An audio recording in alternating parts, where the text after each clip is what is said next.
अब ट्रंप हो जो कि सत्ता के शिखर पर है, और चाहे एलन मस्क हो जो पैसों के पहाड़ पर बैठे हुए, दोनों ने अपने आप को एक्सपोज कर दिया है। लगता है कि इंटेलेक्चुअल्स नहीं है, वो बहुत छोटे लेवल की लड़ाई लड़ रहे हैं। और हिंदुस्तान की इंसानियत जो मोदी जी में दिखाई देती है, पाकिस्तान में वो दूसरा शैतान बैठा हुआ। तो सर, इस चर्चा को आगे बढ़ाने के लिए मैं कौल साहब से रिक्वेस्ट करूंगा, over to you sir, please. कल जो है जियो पॉलिटिक्स जो है वो बड़ी, क्या कहना चाहिए, एक एक ज्वालामुखी की तरह जो है वो इस टाइम लावा उगर रही है और बहुत ज्यादा उथल पुथल हो रही है। बहुत ज्यादा, क्या कहते हैं, मतलब चेस का गेम जो होता है वो भी इसके सामने जो है इस टाइम फीका पड़ा हुआ है। इतना ज्यादा ऊपर नीचे, दाएं बाएं, और लोग बाग जो है टोटली कंफ्यूज्ड हैं कि भैया ये हो क्या रहा है इस दुनिया में। और उसका जो सबसे बड़ा जो कारण है वो है आपके जो, क्या कहते हैं, ट्रम्प साहब, जो सिन्हा साहब के बहुत क्या कहते हैं क्लोज उसमें हैं, फ्रेंडशिप में हैं। सिन्हा साहब उनको बड़ी अच्छी तरह से इन्होंने अध्ययन किया है और बड़ा लाइक करते हैं इसको, ट्रम्प साहब को। तो वो जो है इस टाइम सेंटर में बैठे हुए हैं और वो जो है पूरे दुनिया को जो है उन्होंने इस टाइम घुमा रखा है। नाउ द क्वेश्चन इज कि भाई, जब उन्होंने शुरू किया था तब तो उनके इंटेंशंस बहुत अच्छे थे। वो अमेरिका को जो है वो डेट फ्री करना चाहते थे, वहां पे जॉब्स लाना चाहते थे, वहां पे अच्छे काम करना चाहते थे, वहां पे चाहते थे कि भाई जो गवर्नमेंट ऑर्गेनाइजेशंस जो हैं उसमें जो है ऑप्टिमाइजेशन आए, रैशनलाइजेशन आए, जो कि वहां पे पैसा वेस्ट ना हो। और जो खाम खा के प्रोजेक्ट्स वगैरह पे वहां पे बड़े, जैसे कहते हैं, कई तो प्रोजेक्ट ऐसे थे जो कि फनी वाले प्रोजेक्ट, उस पे जो है कहीं 10 मिलियन डॉलर दे दिए, कहीं 100 मिलियन डॉलर दे दिए, और वो बेकार के वहां पे लोग बाग जो है वहां पे कोई करता वर्ता कोई कुछ नहीं था। They were just taking the money back home as a salary. तो वो सब चीजें जो है वो अब जो है थोड़ा सा, और तब ये टैरिफ के बारे में भी बात कर रहे थे, ऐसी बात नहीं है, शुरू में ही इन्होंने, बल्कि इनका तो इलेक्शन का जो, क्या कहना चाहिए, एक एक मुद्दा था वो टैरिफ पे भी था। लेकिन हुआ क्या कि जब से ये सत्ता में आए तो इनमें जो है बहुत सारी चेंजेस आ गई। और चेंजेस ये आई कि इनको जो है लग रहा है कि ये जो है ये यूनाइटेड स्टेट्स के प्रेसिडेंट नहीं है, ये जो है महाराजा हैं पूरी दुनिया के। और पूरी दुनिया को इन्होंने जो है, इन्होंने जैसे इनको, इन्होंने बीड़ा उठा रखा है कि पूरी दुनिया को मैंने सुधारना है। और सुधारना इस तरीके से नहीं है कि लोगों से बात करे, लोगों से थोड़ा निगोशिएट करे, लोगों से थोड़ा उनसे ये पूछे, थोड़ा देखे भाले, एंड देन उसके बाद जो है उनके साथ बात करके जो है एक अच्छा, क्या कहना चाहिए, एटमॉस्फेयर बना के एक एक अच्छा, एक अच्छी दुनिया बनाने के लिए इस टाइप का कुछ एक्शन वगैरह करें। वो चीज जो है वो कन्वर्ट हो गई है टोटल, जिसे कहते हैं, तानाशाही, जो कि बाहर से दिखाई देता है कि वो तानाशाही है। अब इसमें सबसे पहले मैं एक पॉजिटिव चीज बता दूं, जो ट्रम्प साहब ने जो किया है, जो टैरिफ्स अंधाधुंध, किसी के ऊपर 250%, किसी के ऊपर 50%, किसी के ऊपर 100%, किसी के ऊपर 150%, ऐसे करके उन्होंने जो है पूरी उथल पुथल मचा दी है सारी दुनिया में। सारी वर्ल्ड इकोनॉमी जो है वो बहुत ज्यादा, मतलब जिसे कहते हैं कि सदमे में आ गई है एक तरीके से। जो इनके एलाइज थे, कनाडा जो है वो तो जिसे कहते हैं कि बिल्कुल बगल वाला छोटा भाई था। हालांकि साइज में Canada is much bigger than than United States, but क्योंकि उनकी इकोनॉमी बहुत छोटी है, उनकी इकोनॉमी तो इनफैक्ट इंडिया से भी छोटी है sir. I think is about almost half of India's economy, GDP जो है उनका। लेकिन उनके साथ इनके बड़े अच्छे ताल्लुकात थे, ईयू के साथ जो है, नेटो मेंबर्स वहां पे मोस्टली जो है, उनके साथ बड़े अच्छे ताल्लुकात थे। वो सारे जो है पूरी तरह से इस टाइम जो है कनंड्रम में। उन लोगों को नहीं पता है कि भैया अब हम, यूनाइटेड स्टेट्स हमारे साथ है, या नहीं है या क्या है। तो इससे क्या हुआ है कि जो जिसे कि मैं पॉजिटिव कहता हूं, वो कोई जर्नलिस्ट आपको नहीं बताएगा, कोई बुद्धिजीवी, कोई इकोनॉमिस्ट ये नहीं बताएगा, लेकिन उसमें एक बहुत बड़ा पॉजिटिव भी छुपा हुआ है, और वो पॉजिटिव इंडिया के लिए अच्छा है। वो पॉजिटिव, मैं रिपीट कर रहा हूं, वो पॉजिटिव इंडिया के लिए अच्छा है। क्यों है अच्छा? इसलिए क्योंकि जब आप इतना ज्यादा उथल पुथल मचाते हैं, तो सबसे, मैं एक एग्जांपल लेता हूं, एक्चुअली उसको मैं थ्योरेटिकली उसको समझाने के बजाय मैं एक एग्जांपल लेता हूं। ईयू में या नेटो जो मेंबर्स है, वैसे ईयू के सारे मेंबर्स नेटो मेंबर्स भी हैं, और उसमें तो अब क्या कहते हैं, ईस्ट यूरोपियन कंट्रीज भी आ गई हैं, और यूक्रेन के साथ तो इनफैक्ट आपको पता ही है, उसी मुद्दे पे तो लड़ाई हो रही है, यूक्रेन और रशिया की। तो ये जितने मेंबर्स हैं उनको यूनाइटेड स्टेट्स ने साफ साफ कह दिया, भैया ये जो हमने नाटो का जो वो किया था, उसमें सबसे ज्यादा पैसा हम देते थे,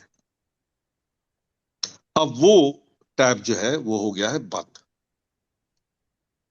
क्योंकि मैंने अपने यूनाइटेड स्टेट्स के पैसों को बचाना है, क्योंकि he is a businessman, he is not a politician.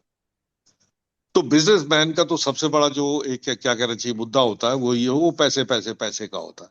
Negotiate करेगा अपने फायदे के लिए, कुछ भी किसी से बात करेगा, वो पहले देखेगा उसमें फायदा कितना है, नुकसान कितना है।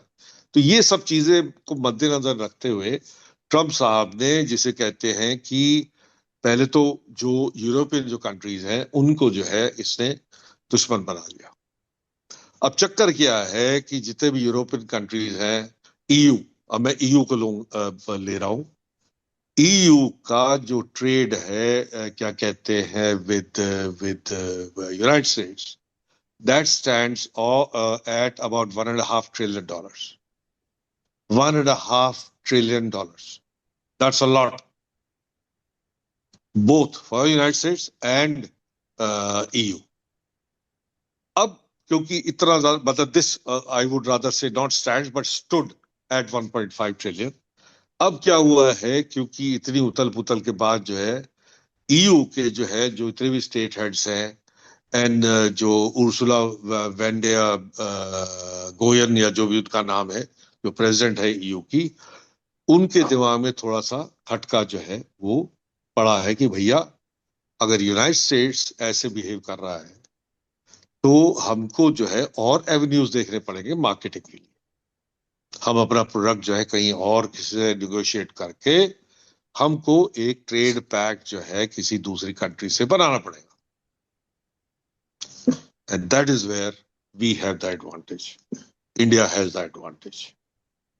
बिकॉज देखिए, इंडिया को अब हम इतने उस पे स्तर पे आ गए हैं, we are the fourth largest economy in the world, और हम उस स्टेज पे आ गए हैं जहां पे कि इंडिया को आप इग्नोर नहीं कर सकते। सबसे बड़ी बात जो ध्यान में रखने वाली है कि हमारा मार्केट 1.4 बिलियन लोगों का नहीं है, बिकॉज उनकी जो खरीदने की जो उनकी कैपेसिटी है वो नहीं है उतनी। But at the same time Modi साहब जब से आए हैं, हमारा जीडीपी पर कैपिटा जीडीपी है जो है वो बढ़ा है, और कई सारी जो बिल्कुल एब्जेक्ट पॉवर्टी में थे उनका जो है थोड़ा सा ऊपर वो लेवल पे आए हैं। बट जो मेन जो चीज जो हुई है वो ये कि अपर मिडिल क्लास जो है, जिनके पास बाइंग पावर है, जो कि खरीदेंगे ये सब चीजें from EU, from wherever it is being imported from, वो जो है करीब 300 मिलियन के करीब है। Now that is equivalent, almost equivalent to United States population, almost equal to United States population. तो आप इंडिया को इग्नोर नहीं कर सकते। और सबसे बड़ी बात जो कि कोई इकोनॉमिस्ट कोई कुछ नहीं बताएगा, वो ये है कि जो इंडिया की अगर आप क्या कहते हैं बाइंग पावर अगर आप देखो, आप क्या करते हो कि जो भी आपकी सैलरी है, अभी सपोज करणवाल साहब की जो है सैलरी वो लेट्स से 3 लाख है, ठीक है, आप उसको डायरेक्टली आप उसको कन्वर्ट करोगे डॉलर से, ये रुपए से डॉलर में, जो कि 82 का मेरे ख्याल डॉलर है इस टाइम। तो आप कैलकुलेट कर लो, इट विल बी रफली कितना हो जाएगा, करीब आई डोंट नो, मेरा $3,000 या समथिंग लाएगा, ऐसा कुछ बनेगा। लेकिन हम एक मेन चीज भूल जाते हैं, वो ये PPP, triple P, purchasing power parity. अगर आप उसको परचेजिंग पावर पैरिटी में करेंगे तो उसको 3 से गुना कर दीजिए, तो आपकी तनख्वाह जो है भाई साहब $9,000 है।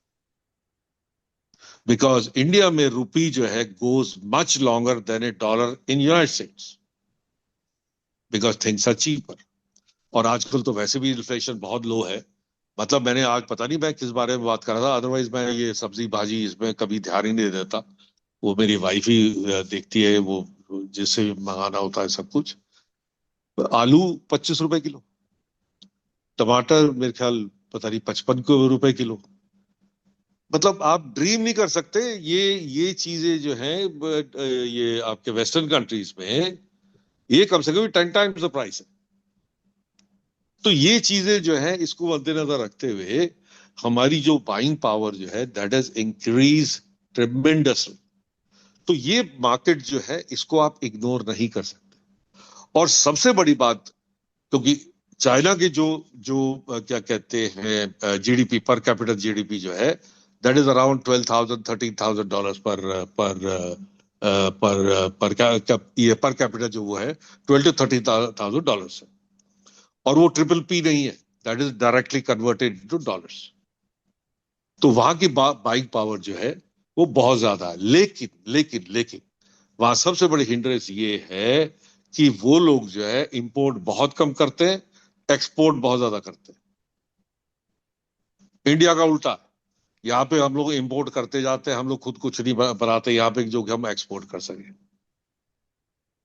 सो दिस ऑल्सो, ये जो है बड़ा कैलकुलेटिव माइंड होता है। और वाइट्स के साथ तो मैंने काम किया है कोई 35-36 साल, तो I know exactly how their mind work. So they see कि भैया इंडिया में सेलिंग की पोटेंशियल जो है बहुत ज्यादा है, rather than selling in China, because these are the two biggest markets, क्योंकि पॉपुलेशन इतनी जबरदस्त है। तो हम लोग जो है, हमारा, अगर आपको याद होगा, पुराना एडेज था कि जी, हम जब भी कांग्रेस के जमाने में हम यही कहते थे, यार अगर इंडिया की पॉपुलेशन जो है ना आधी हो जाए आज, तो भाई साहब हम तो वारे न्यारे हो जाएंगे, सबके सब जो है तो बच जाएंगे। याद होगा आप लोगों की भी, राइट?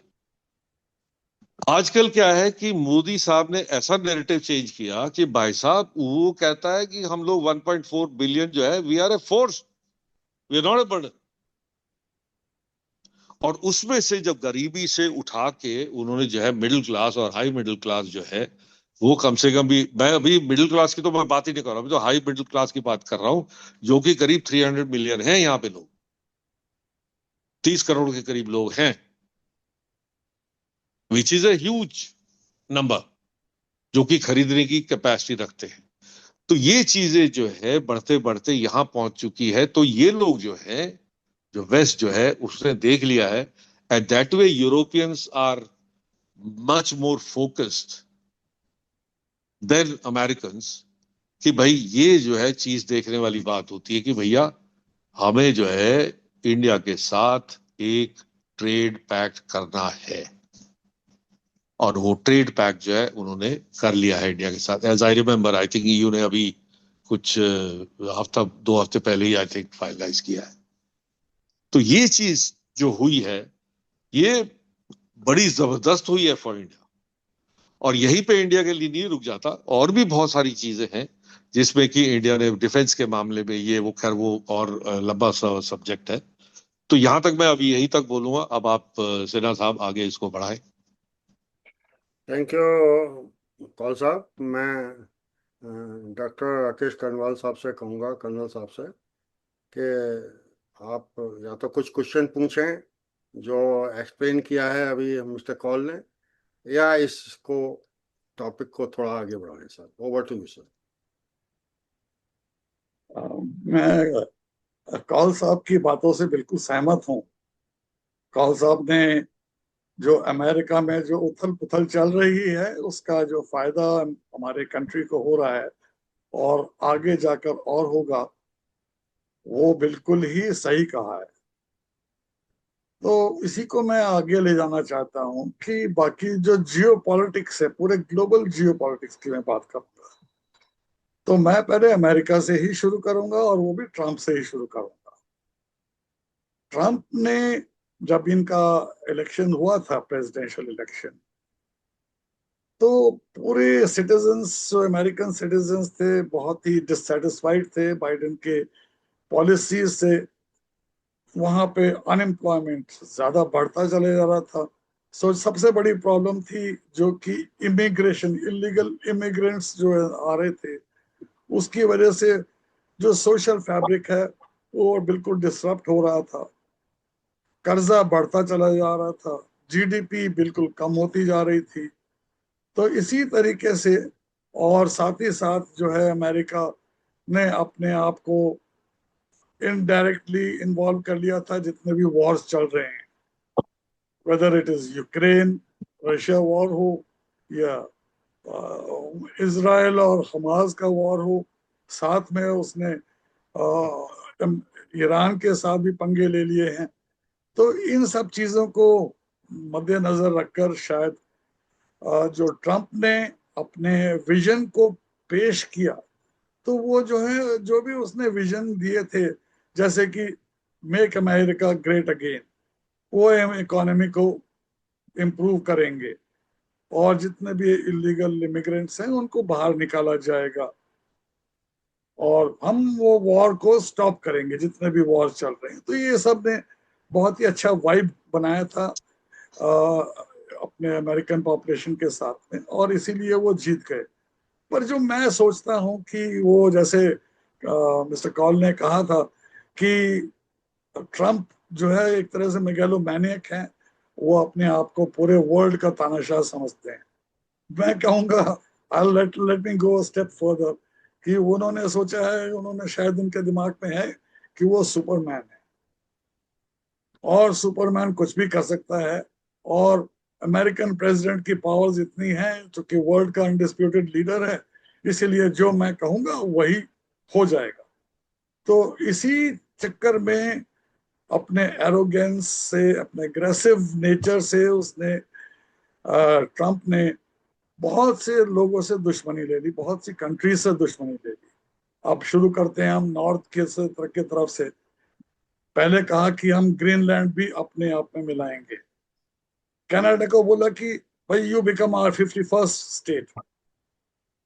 उधर प्यूटिन के साथ में उन्होंने कहा था कि 24 घंटे में वॉर खत्म कर देंगे, पर अभी तक तो कुछ नहीं हुआ, 6 महीने हो चुके हैं। तो इसीलिए पुतिन भी नाराज है उनसे, उसमें ट्रस्ट खत्म हो गया है। नेतन्याहू और ट्रंप के बीच में दुश्मनी चल रही है, एक तरह से डिफरेंसेस ऑफ ओपिनियन चल रहा है, और नेतन्याहू भी ट्रंप की बात ही नहीं सुन रहा है। तो इसको अगर देखेंगे, तो जिसने भी उसने वो वायदे किए थे, सब में वो फेल हो गया है। और शायद क्योंकि उसके पास में प्लान ऑफ विजन नहीं, विजन का प्लान कोई था नहीं, लॉन्ग टर्म प्लान नहीं था कि कैसे भी जो ये प्रॉब्लम्स हैं वो उनको सॉल्व किया जाए। तो इसी की वजह से अब क्या हुआ है कि जो, और जो बाकी नाटो से उसने दुश्मनी मोल ले ली, उसने कहा कि मैं नाटो का पार्ट नहीं रहूंगा। चाइना के साथ में उसने अपना टैरिफ वॉर शुरू कर दिया, बाकी दूसरी कंट्रीज के साथ भी वॉर शुरू किया, पर मेन जो वॉर था उसका चाइना के साथ था। तो चाइना को भी एंटेगनाइज किया है। इंडो पाक, जो अभी हमारा जो ऑपरेशन सिंदूर हुआ है, उसमें खामखा क्रेडिट लेने की कोशिश की। तो इस तरह से he has rubbed Modi ji on the wrong shoulder. तो अब मोदी जी ने भी अपना कोल्ड शोल्डर दिखा दिया है इस समय। तो दोनों के अंदर एक तरह से डिफरेंसेस तो आ ही गए हैं। तो अब जो है, आगे देखिए, उसके जो ये फ्लिप फ्लॉप एटीट्यूड रहा है, जो कि इम्पल्सिव डिसीजन जो लिए जाते हैं, इतना बड़ा कंट्री है, उसमें इम्पल्सिव डिसीजंस का कोई जगह नहीं होती है। वहां पे बहुत ही सोच समझ के कोई एक विजन होना चाहिए, प्लान ऑफ एक्शन होना चाहिए, और उसी के हिसाब से चलना चाहिए। पर I think he is in habit of shooting his mouth. अब उसकी वजह से बहुत कंफ्यूजन चल रहा है, अमेरिका में ही नहीं पूरी दुनिया में चल रहा है। अब हालत ये है, उसने कहा कि ठीक है, हम चाइना के ऊपर में टैरिफ्स लगा देते हैं। उसका क्या असर होगा? जो भी सामान आएगा अमेरिका में वो बहुत महंगा पड़ जाएगा, तो लोगों की परचेज पावर जो है वो कम हो जाएगी। दूसरी चीज उसने ये कहा कि सारे कुछ हमारे अमेरिकन कंपनीज ही बनाएंगे सब कुछ। अब वहां पर अमेरिका में जो लेबर लॉज के हिसाब से वहां पे लेबर की जो सैलरी है बहुत ज्यादा है, तो इसीलिए जो एंड प्रोडक्ट होगा उसकी जो कॉस्ट होगी वो प्रोहिबिटिव होगी, तो वो कोई भी कंट्री नहीं खरीदेगा उनसे। तो इसीलिए जो कंपनीज भी सफर कर रही हैं। तीसरा जो है, उसने जो भी अभी तक किया है, तो एक तरह से वर्ल्ड में ये चर्निंग शुरू हो गई है।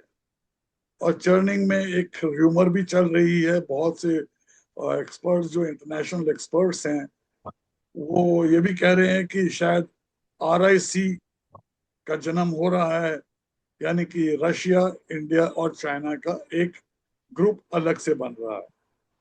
अब इसमें भी तो एक बहुत बड़ा पैराडॉक्स है, चाइना और रशिया एक दूसरे पर ट्रस्ट नहीं करते हैं। रशिया की मजबूरी है कि चाइना को साथ में लेकर चलना पड़ेगा। इंडिया रशिया के बीच में तो दोस्ती है और ट्रस्ट है, म्यूचुअल ट्रस्ट है, पर चाइना के अगेंस्ट में है, तो इसीलिए RIC तो बनना शायद मुश्किल ही होगा।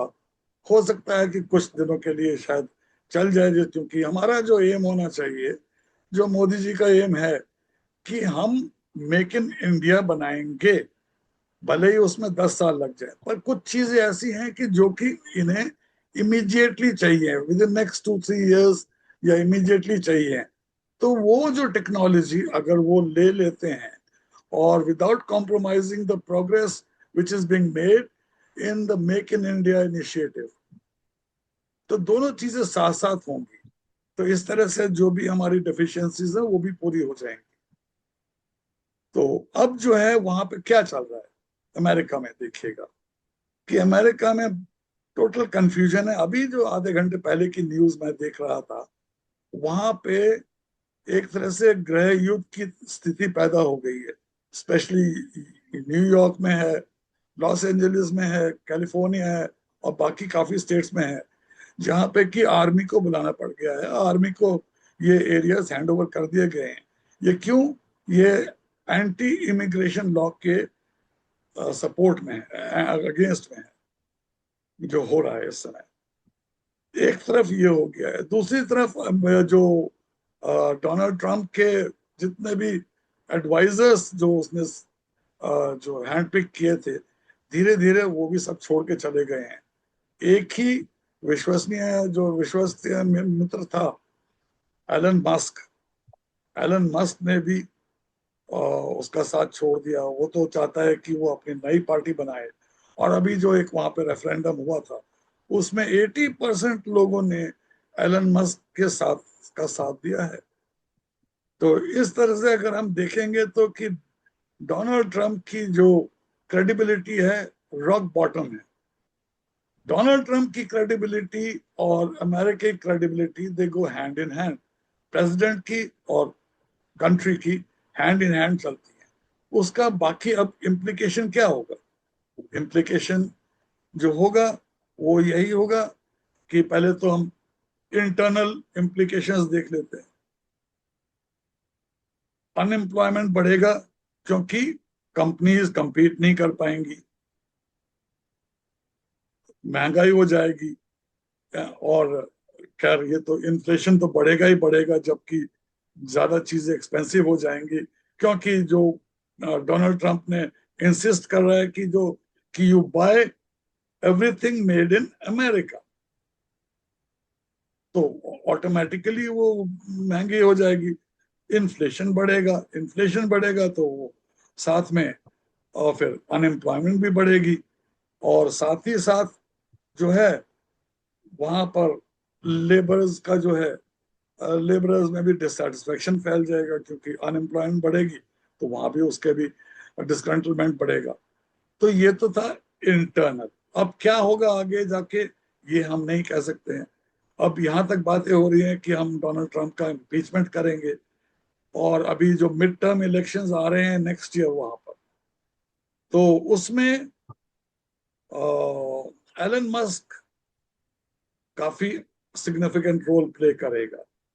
अब जैसे हर कंट्री में जितने भी हमारी पार्टीज हैं, पार्टीज में बहुत सारे लोग जो हैं वो सिर्फ जो पार्टी की वो है पॉलिसीज हैं उसको सिर्फ लिप सर्विस देकर उसको सपोर्ट करते हैं, पर बहुत से लोग डिस्कंटेंट भी होते हैं, वो पार्टी के जो व्यूज पॉइंट्स हैं उससे डिसएग्री करते हैं। तो इसी तरीके से लिबरल्स और डेमोक्रेट्स के दोनों में काफी सारे लोग ऐसे होंगे जिनको कि एक अच्छा एवेन्यू, जो न्यू एवेन्यू जिसको बोलते हैं, एलन मस्क की पार्टी में दिखाई देगा, तो वो भी शायद शिफ्ट हो जाए। तो इसीलिए मुझे कोई ताज्जुब नहीं होगा कि बाय से लेट 2026 या अर्ली 2027 तक ट्रंप शायद प्रेसिडेंट ना रहे और उसकी जगह जेडी वेंस प्रेसिडेंट बन जाएगा। ये तो था इंटरनल पॉलिटिक्स का। अब हम आ जाते हैं जियो पॉलिटिक्स पर। जब अमेरिका एक तरह से फेल स्टेट बनता जा रहा है, उसकी जो क्रेडिबिलिटी कम होती जा रही है, नेटो अब अमेरिका पर ट्रस्ट नहीं करता है। नेटो अपना, अब नेटो तो नहीं कहूंगा मैं, ये कहूंगा कि यूरोपियन यूनियन जो है, तो वो अपना एक इंडिपेंडेंट ग्रुप बना रहे हैं विदाउट अमेरिका। तो एक तरफ तो ये चल रहा है, दूसरी तरफ चाइना भी अब डोमिनेट करना कोशिश करेगा अमेरिका के ऊपर में। तो पर जो इसमें हमारा जो सबसे बड़ा फायदा ये होगा कि जैसे कौल साहब ने कहा था कि अब हमारे पास में जो वायबल, जो हमारा जो जितने भी यूरोपियन यूनियन के हैं, अफ्रीकन कंट्रीज के हैं, थर्ड वर्ल्ड कंट्रीज के हैं, हमारे जो एक्सपोर्ट्स हैं वहां बढ़ेंगे। एक्सपोर्ट्स बढ़ेंगे तो हमारा जीडीपी बढ़ेगा, जीडीपी बढ़ेगा तो हमारी इकोनॉमी भी बढ़ेगी, और सूनर, जो जैसे कहते हैं कि 2029 तक या 2035 तक हम थर्ड लार्जेस्ट हो जाएंगे। मेरे हिसाब से अब हम जो है कि हमारा जो एम होना चाहिए कि 2027 तक हम थर्ड लार्जेस्ट इकोनॉमिक पावर बन जाए। तो ये पॉसिबिलिटी है। जहां तक वॉर्स का सवाल है, अब वो डोनाल्ड के इन्फ्लुएंस में कोई भी वॉर नहीं रहा, तो अब इसमें जितने भी ये जो बाकी कंट्रीज हैं, they will also start troubling and fishing waters. So ये भी एक पॉसिबिलिटी है। तो अल्टीमेटली क्या होगा, अभी जो चर्निंग जो चल रही है पूरे वर्ल्ड में, अब उसमें दो ग्रुप में बढ़ जाएंगे, दो गुटों में बढ़ जाएंगे। एक तरफ रशिया चाइना हो जाता है, उसके साथ में नॉर्थ कोरिया है, और यूरोपियन कंट्रीज हैं, सॉरी सऊदी अरेबियन कंट्रीज हैं, जो अपना अरेबियन कंट्रीज हैं, और इंडिया अपनी जगह खड़ा रहेगा। कोशिश यही रहेगी कि हाँ, इंडिया अपने को नॉन अलाइन कहता रहे, ना वो लेफ्ट लीन करेगा ना राइट लीन करेगा। अमेरिका भी कोशिश करेगा, इधर चाइना भी कोशिश करेगा, जो चाइना का जो ग्रुप है। तो मुश्किल है, बट अल्टीमेटली सूनर और लेटर इंडिया को भी एक स्टैंड लेना पड़ेगा, एक साइड पे जाना ही पड़ेगा। अब आगे जाकर क्या होता है, ओनली गॉड नोज। जो भी आगे इंसिडेंट्स होते हैं, जैसे जैसे पॉलिटिक्स एक नई शेप लेती रहेगी, उसी के हिसाब से जो आउटकम होगा वो उसी तरीके से होगा। ओवर देखिए, टू टाइम यू। थोड़ा कम है, मैं इसमें एक कंक्लूडिंग रिमार्क जो है देना चाहता हूँ श्योर। वो ये है कि ये जो आप इसमें कह रहे हैं उसमें मोस्टली मैं सहमत हूं, लेकिन इसमें जो है ना, जो एक क्या कहना चाहिए, प्रॉब्लम जो है ना, it is much deeper than this. America जो है फेल्ड स्टेट नहीं हो सकता, वो पॉसिबिलिटी ही नहीं है, क्योंकि America is not run by Trump और जेडी वैंस और बाइडेन और ओबामा और whatever the presidents we have had. America और United States of America is run by a few people. अभी वो डीप स्टेट वगैरह उसका नाम मत लीजिए, लेकिन क्या है कि जो सबसे बड़ी, जो वहां पे जो स्ट्रॉन्गेस्ट लॉबी जो है, वो आर्मामेंट की लॉबी, जिसमें companies like Lockheed Martin, Raytheon और आपकी बोइंग और भी हैं चार पांच और कंट्रीज, ये कंपनीज, जिनके जो जो क्लाउट है वो बहुत स्ट्रांग है, और वो जो है उनके सामने जो प्रेसिडेंट होता है यूनाइटेड स्टेट्स का, he acts as a puppet. वो डिसाइड करते हैं एजेंडा की how the world should be run and not United States. So खाली यूनाइटेड स्टेट्स के ऊपर उनका पावर नहीं है, उनके ऊपर जो है पावर जो है वो पूरे वर्ल्ड के ऊपर पावर है। हालांकि और भी लॉबीज है, ऑयल लॉबी है, आपकी फार्मास्यूटिकल लॉबी है, तो ये भी बहुत स्ट्रांग है, लेकिन इनका जो है डिफरेंसेस बहुत थोड़े कम है, क्योंकि अल्टीमेटली व्हाट हैपेंस इज कि आर्मामेंट्स की लॉबी जो है वो बहुत स्ट्रांग है, और आर्मामेंट्स की लॉबी को, उसको जो है स्ट्रांग रखने के लिए व्हाट दे डू इज वो हर जगह वॉर कराते रहते हैं पूरी दुनिया में। अब मैं उसमें डिटेल में नहीं जाऊंगा, बट एक सेंचुरी में यूनाइटेड स्टेट्स ने has वेज्ड Wars 207 times. 207 times United States has waged war over any other country, and 51 regime changes जो कि इन्होंने जो है करी है।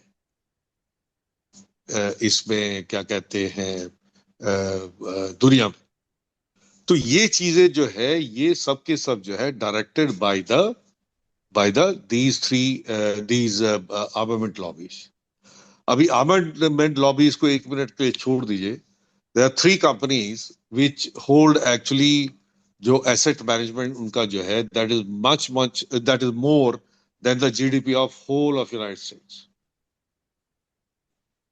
जो यूनाइटेड स्टेट्स का जीडीपी जो है दैट इज अबाउट $28 ट्रिलियन, इनका जो एसेट मैनेजमेंट जो है वो $33 ट्रिलियन है। एक कंपनी है वैनगार्ड, दूसरी है black rock, and the other one is state street. ये 3 कंपनी जो है, इनका करीब वन थर्ड जो है, करीब किसी का 9 है, किसी का 10 ट्रिलियन है, किसी का 11 है, ऐसे करके जो है इन्होंने टोटल जो है asset. So these the armament lobby, the pharmaceutical lobby, the oil lobby, and then these 3 companies के जो सीईओज हैं, ये 5-7 लोग जो है पूरी दुनिया चलाते हैं, खाली यूनाइटेड स्टेट्स नहीं। देखिए ट्रम्प जब शुरू में आया था, इसका एविडेंस बड़ा क्लियर है।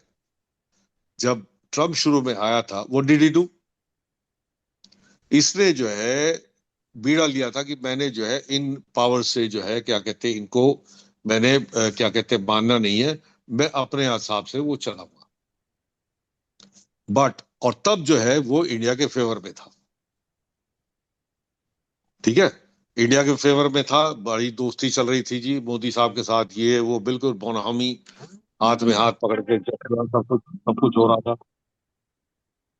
तो ये सब जो है उस टाइम चल रहा था, राइट।